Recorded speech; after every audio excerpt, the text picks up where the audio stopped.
Un racconto sulle tracce di Barbarossa, pirata ottomano che vaga ogni notte per le coste del nord-ovest della Sardegna alla ricerca di un tesoro perduto. Si snoda tra Sassari e Porto Torres, dall'Asinara a Olmedo, la nuova storia di Dago, personaggio a fumetti nato nel 1980 dalla penna dell'argentino Robin Hood e che verrà pubblicata in 4 puntate sul settimanale Lancio Story a partire dal numero in edicola questa settimana.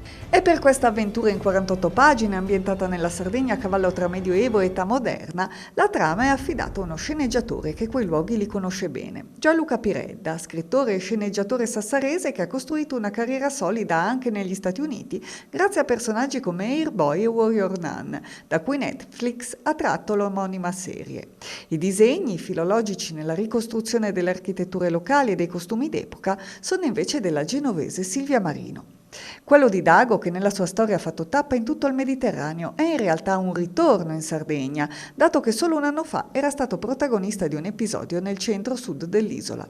Ed è un ritorno in grande stile, pubblicato sulla rivista di punta dell'editoriale Aurea, casa di pubblicazione di Dago.